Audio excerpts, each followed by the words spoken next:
Welcome to Life in the 1900s newspapers, where I read the actual words from vintage newspapers. Today, we're in the swingin' 30s. In the 30s, it was a popular fad to do jigsaw puzzles. I mean, everyone was doing it.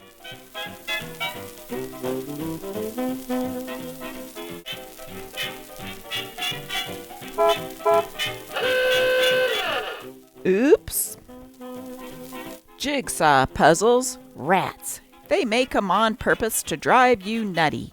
It's a secret scheme, I tell you, to get everybody working 'em so they'll go goofy, that's what. This is the last one I try to work out. The blazes with them all. The Bentley temper comes out for another airing. Can't sit down to any game without boiling yourself into a brass polish. Look at your face. Ought to be run through a tannery. I like to see him pop the cork. I mixed up that puzzle with pieces from another set. Well, it's time to put down our jigsaw and pick up today's paper, which is the Henderson Daily News from Henderson, Texas, dated Sunday morning, June 23rd, 1935. Romance rumor right at last. Where there's smoke, there must be fire. And when a charming movie actress has been reported altar-bound 6 times in a year, it's pretty certain there's some reason for the rumors. Florine McKinney, above, put an end to speculation when she announced she and Barry Trivers, screenwriter, will be wed soon. Not a single fine car feature missing, yet is priced right down with the lowest. Take Pontiac's famous 10-minute ride and find out what Pontiac's quality features mean in greater safety, comfort, and performance. The Pontiac Silver Streak 6s and 8s, $615 at Ross Lift Motor Company, Henderson, Texas. Did you know that in 1935, the biggest ship ever built to that time was the SS Normandy? Here's a story in the newspaper today of someone who was on that ship. By Paul Harrison. Abroad, SS Normandy, June 23rd. Scarcely had your correspondent crossed the gangplank at Havre into the biggest ship in the world. Gross tonnage, 79,280. Length, 1,029 feet. Beam, 119 feet, 6 inches. Then he was seized with a case of statistics. For one thing, I couldn't find the porter with my bags. Plenty of porters were running around with luggage, 4,800 pieces to be exact, containing enough French perfume to pleasantly scent the Chicago stockyards, and enough lingerie to make 3 sets of intimate garments for the Statue of Liberty. But I wanted my own bags, in which were 86 different items, including 12 dirty shirts and the ashtray purloined from Frequent's Bistro. Finally, I plunged into the Normandy's labyrinth of corridors, totaling a length of 44 city blocks, and after a brisk hike, came upon my cabin.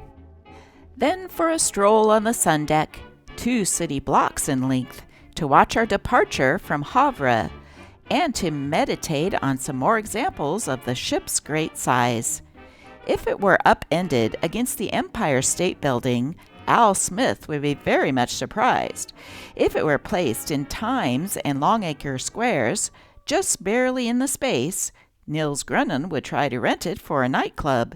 And if it were set down in 5th Avenue with the stern at 42nd Street and the bow at 46th Street, it wouldn't be of much use to anybody. Both tubes of the Holland Vernacular Tunnel running under the Hudson River could be put into one of Normandy's funnels. This would be difficult of accomplishment, however, and though the stern funnel is just a dummy. The swimming pool is 112 feet long, ranging in depth from 8 feet at the deep end to 3 fingers at the bar at the shallow end, where non-swimmers can practice partial immersion in highballs and martinis.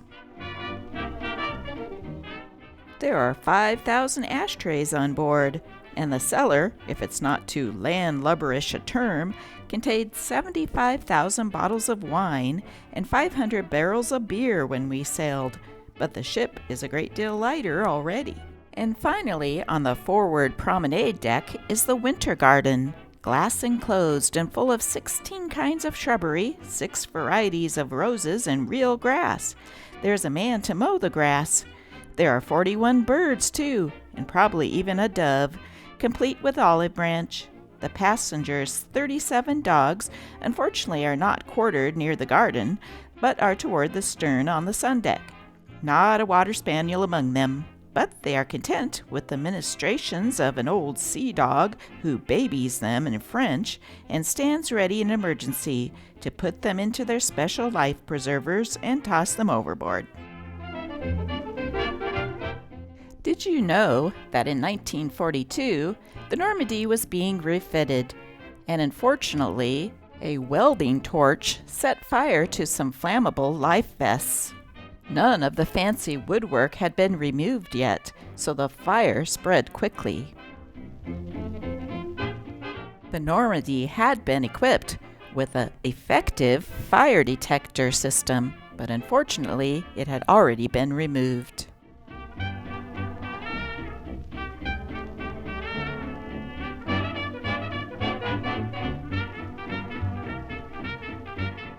Some of the fabulous Art Deco 1935 decorations from the Normandy can still be seen at the Metropolitan Museum of Art in New York City.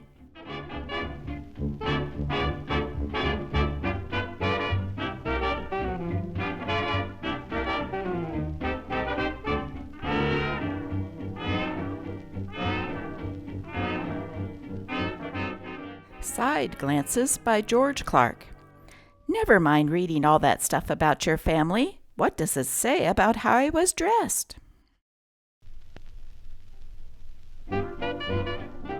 New York, June 22nd.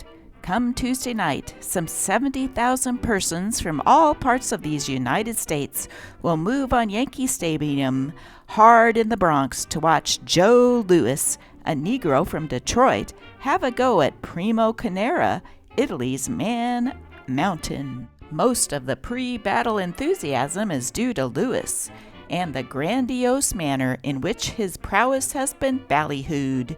Just a youngster, he's barely out of his teens and has been fighting professionally less than a year. Louis has been hailed as the most destructive fighting machine. Playing at the Palace Theater, Shirley Temple in her greatest picture, Our Little Girl.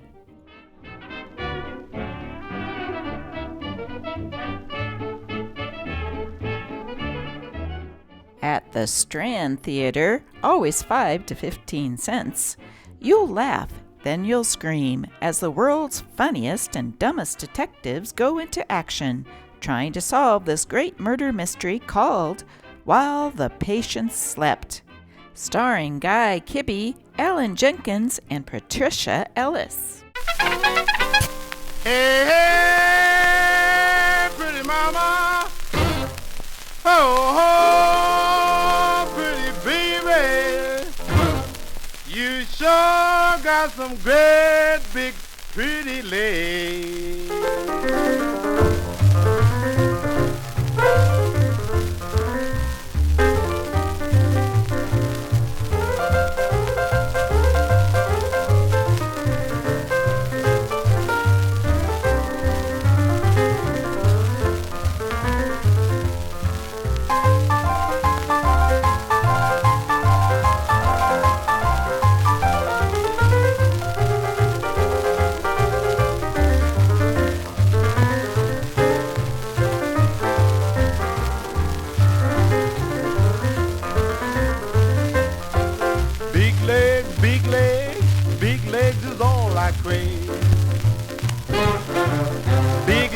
Big legs, great big legs is all I crave.